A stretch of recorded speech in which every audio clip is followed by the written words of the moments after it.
Nintendo just recently had another Treehouse livestream, which showed off over 20 minutes of new Hyrule Warriors Age of Calamity gameplay.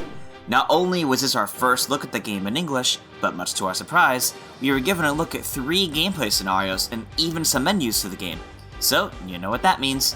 It's time we use some Sheikah technology to power up the old analysis machine to see what secrets and hidden details we can find. Rather than making another feature-length analysis, we've broken down the main details into over 15 points.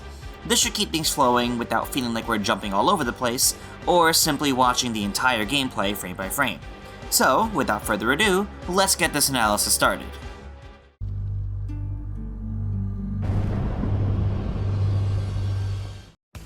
One of the most surprising parts of this livestream was getting 3 new movesets to look at. Urbosa, Zelda, and 2-handed weapons for Link. Let's go through them in order. In Breath of the Wild, Urbosa was said to be a fierce warrior, whose swordplay movements resembled that of a beautiful dance.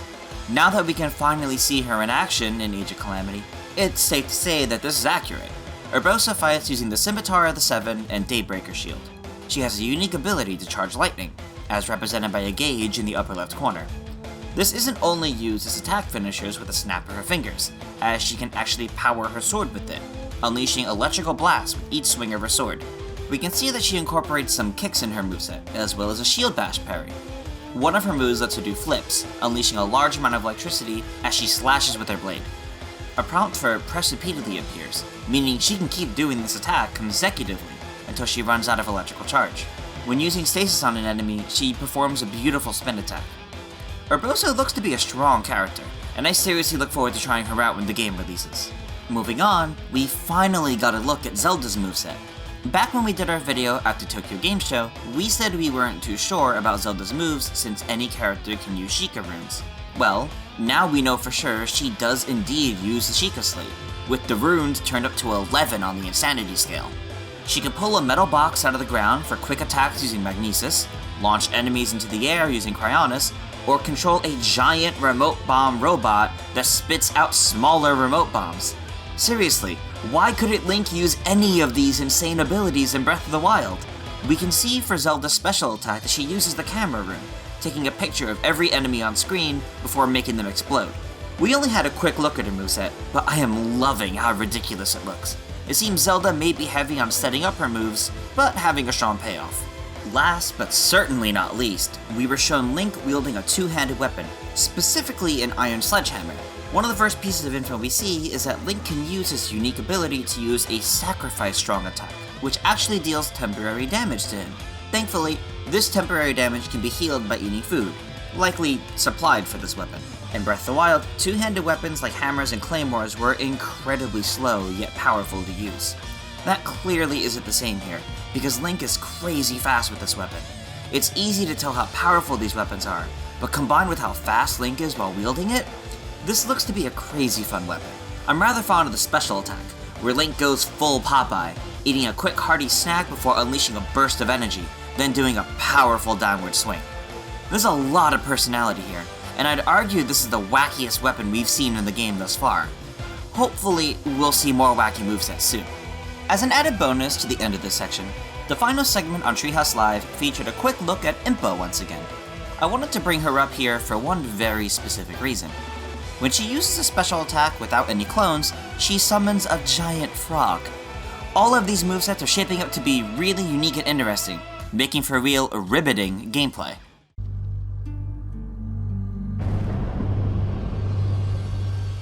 Has anyone else spent too much time finding Koroks in Breath of the Wild that the simple "Yahaha" voice clip is ingrained in their minds forever? Just me? Well, it seems our quest for Korok Seeds isn't over, because they're here in Age of Calamity. We can see Urbosa discover a Korok and is then awarded with a Korok Seed. The UI shows the counter going up from 2 to 3 collected. It's clear that the Koroks played the same role in this game as the Gold Skulltula did in the original Hyrule Warriors, secrets to find in levels that ultimately lead to a bigger reward. While the Gold Skulltula tied into special adventure mode maps, I don't think the same can be said for the Korok Seeds. It's likely that, much like Breath of the Wild, the Korok Seeds would be used to expand inventory space for each character, allowing them to hold more weapons.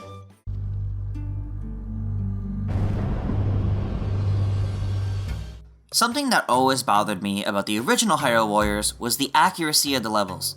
Sure, many of the maps were simply based on specific locations in different Zelda games, but these maps are transformed into Warriors-styled maps, big open battlefields filled with keeps.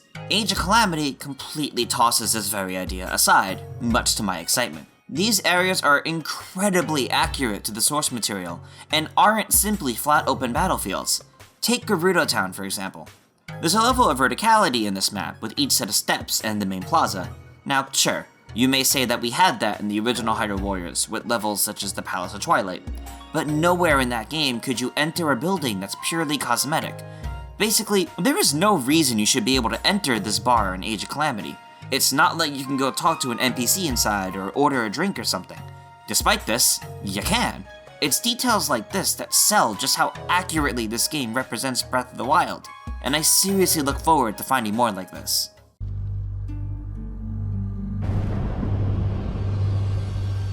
If we thought Link was the only character who can soar over Hyrule with the Paraglider, apparently we're wrong. In this quick clip during gameplay, we can see Urbosa launch into the air. As she does, the Paraglider option appears. The main question is if it functions the same for each character, or if it has significant variance. After all, the Sheikah runes work differently for each character, maybe paragliding does as well.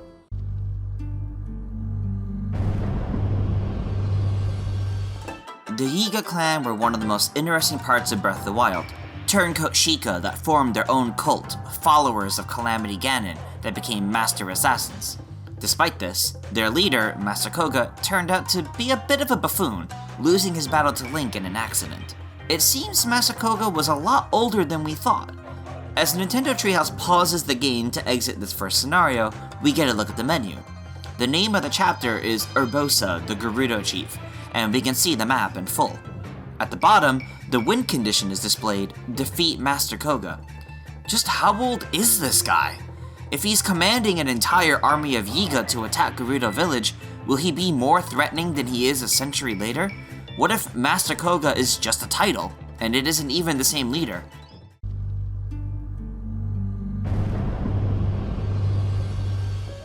Just after seeing that Master Koga is a lot older than he lets on, we're given a look at the control scheme. Much of these controls are identical to Hyrule Warriors Definitive Edition, but let's take a look at what's different. Originally, the minus button would toggle the map, but here in Age of Calamity, we can see that's tied to pressing in the left stick, while the minus button brings up this exact system menu. Items, such as the different elemental rods, are tied to the L button now, unlike the previous game which tied items to the ZR button, while the L button was used to lock on a target. Now, the ZR button is used for something called unique actions. These are abilities such as Urbosa's Lightning Charge or Link's two-handed Sacrificial Strong Attack. Locking onto a target is now done by pressing the right stick, as there's no fairy magic to use in Age of Calamity. Finally, we can see that Sheikah runes function separately from items, being tied to the R button, which the previous game used to activate Focus Spirit. It's nice to see that despite the plentiful amount of options in this game compared to the original Hyrule Warriors, the controls aren't too complex.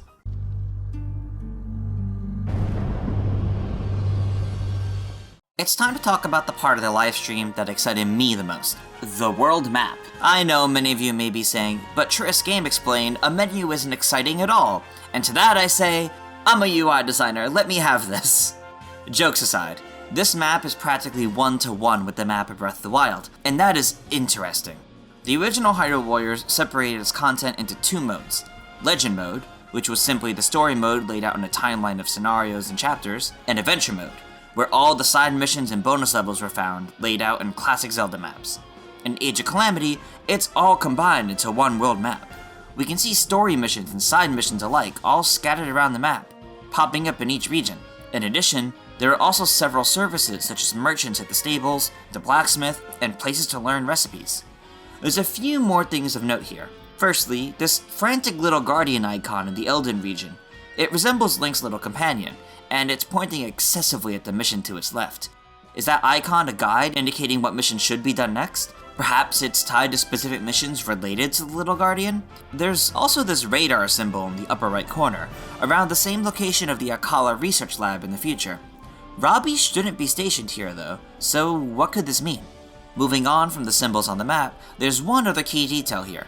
The commentary during the Treehouse livestream said that instead of everything organized into chapters like the original Hyrule Warriors, everything can be found by navigating the world map. Despite this, we can actually see buttons at the top of the screen that may bring us to different menus, L for services and R for chapters.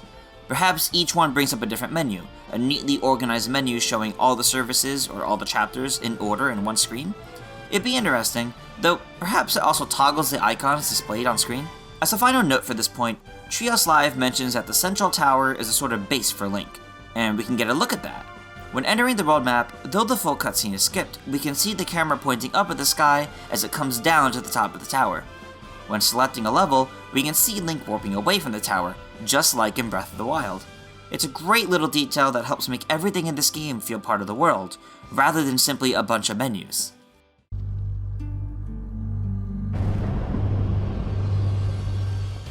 When looking at the map, one thing you may notice are these icons of the playable characters, set in the style of the old Sheikah drawings.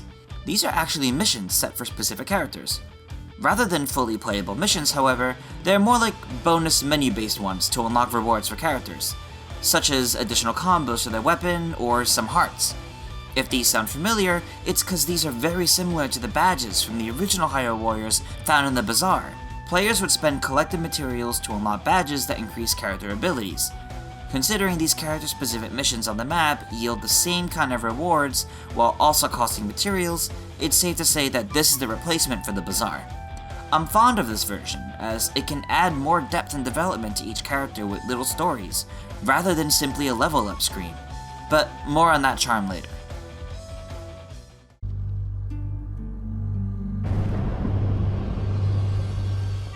If you want to work on improving your weapons, pay a visit to the Hylian Blacksmith Guild. Cedro the Blacksmith can buy your weapons for rupees, or fuse weapons to strengthen them. This is very similar to the system found in the original Hyrule Warriors, where you can transfer skills between weapons by fusing them. We can see from the Blacksmith that each character has 20 weapon slots, and Link can use 3 weapon types: Sword and Shield, 2-handed swords, and spears. In terms of the weapons themselves, rather than the levels and variants found in the original Hyrule Warriors, weapons can earn EXP that can increase their levels, which made them more effective in battle. In this gameplay, we can see this level 1 Iron Sledgehammer gets powered up to level 5 and gains 2 skills. Attack range goes up by 4%, and damage from enemies is decreased by 3% when wielding this weapon.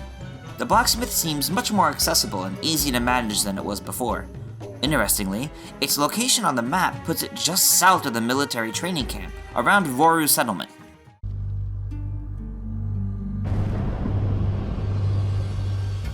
Have you ever sat at a fire or cooking pot in Breath of the Wild, just trying to cook as many recipes as you could to see what you'd make?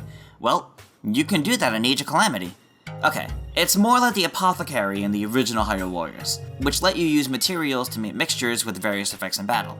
In Age of Calamity, you can collect different materials, most of which can be used in various cooking recipes.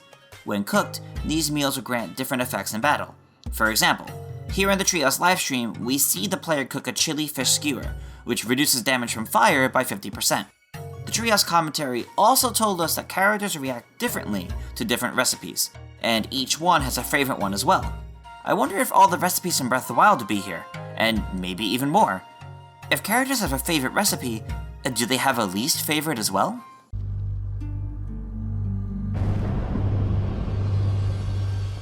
Just like in Breath of the Wild, Link has a wide range of clothing to accessorize with. So far, we've seen the Desert Vost Balder, Soldier's Armor, Soldier's Greaves, Snow Cold Trousers, Flamebreaker Armor, Zora Helm, and the Soldier's Helm. It's possible that, unlike Breath of the Wild, these are purely cosmetic. There doesn't appear to be any kind of UI icons on the armor to indicate special abilities. Of course, you could always just send Link into battle in his underwear if you wanted to. There's one question that comes from all of this though. What sort of costumes do the other characters get? We know all the champions have their champion garbs, as well as their main outfits from before their royal role. Hopefully we'll be able to see some diverse accessorizing for more than just Link.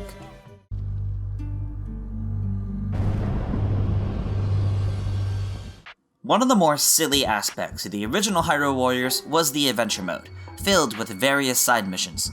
Whether it was a competition against an AI to defeat 400 enemies first, a quiz about a particular Zelda game, or a wacky battle of obscene combinations, it was filled to the brim with extra content outside of its main story. What, didn't you know that Girahim can team up with Tingle to take out Tetra and Marin? Anyway, Side missions are back in Age of Calamity, only they work a little differently this time. Since, as far as we know, everything is on one big world map, it would be weird to have Link fight against the champions in most conventional senses. How does the game get around it then? Training missions. The best way to pit allies against each other. Frame it as a training mission, where there's definitely no casualties at all, and everyone can complement each other's strengths.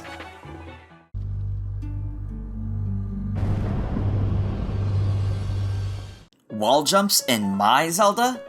Did you love climbing in Breath of the Wild? Don't you love just jumping up against a wall, sliding down, then jumping up to the next? Wait, no. That's Super Mario 64. Jokes aside, you can do some sort of wall jump in Age of Calamity. We can see a couple of times during gameplay when the player gets near a wall, the wall jump prompt appears. Sadly, we never see it pulled off, but it's likely another attack option. Perhaps the character propels themselves off the wall for a special attack? We know it's not a unique action to only one character, since we see both Urbosa and Link with the option.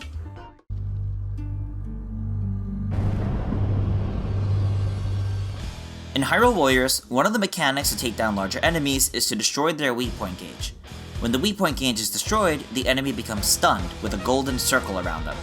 Stepping into range automatically triggers a weak point smash, which is a strong finishing blow style of attack. In Age of Calamity, the weak point smash is no longer automatic. We can see during gameplay that the option appears as a button prompt after the weak point has been destroyed. I think this is a fantastic change, allowing players to finish combos and deal that finishing blow when they want to, rather than simply because they're in range.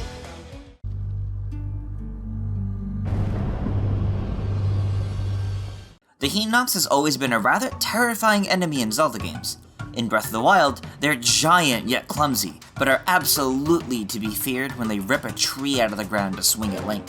It seems that a century ago, in Age of Calamity, the Hinox have a bit more up their sleeve.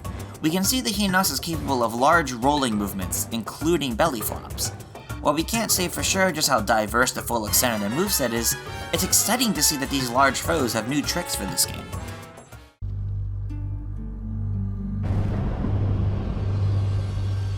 One of the things most people wanted to see more of in Breath of the Wild is the interactions between the various characters. The rivalry between Revali and Link, the motherly affection Urbosa has for Zelda, and so much more. It's clear that we'll be getting more of this in Age of Calamity, and I know many are excited for it. Since Treehouse Live gave us our first look at English gameplay, we can actually see and hear some of this charm at work. First off, when you swap between playable characters, they'll talk to each other. In the story. When the player swaps from Urbosa to Zelda, we can hear Urbosa yell "Princess," while Zelda responds to it with "I'll do it, Urbosa." This is the case for all characters, though Link just gives his usual shouts instead of proper words. Nice work. It's great to see more voice acting in this game, like in Breath of the Wild. Additionally, we can see some charm in character dialogue. In the original Hyrule Warriors, you would often see quotes from the characters when they appear and when they're defeated. The same applies here in Age of Calamity. My personal favorite of what we've seen so far has to be this line when Link trains with the soldiers. This incredible young man fights hundreds of Hyrulean soldiers, armed only with a hammer and not even wearing a shirt. What do the soldiers have to say about this? That's Link for you, his talent knows no bounds. This kind of character depth goes further when we look at the extra missions in the world map. During the Treehouse livestream, we can see a mission cleared to give monster parts to a boy in Hateno Village. Once completed, it reads, "With the materials Link gave him, the youth was able to make a true-to-life monster dummy. The pair trained together, improving Link's skill with two-handed weapons." While we may not see Link training with a kid from his home village, it adds a lot of charm to his character to know that it happens. With that, that's all the new details we were able to quickly analyze from the new Hyrule Warriors Age of Calamity gameplay from Nintendo Treehouse Live. What did you guys think of our first look at the English gameplay? Are you getting more excited for the game just like we are? Thanks for watching, and make sure to subscribe to Game Explained for plenty more on Hyrule Warriors Age of Calamity and other things gaming as well. Until next time, farewell.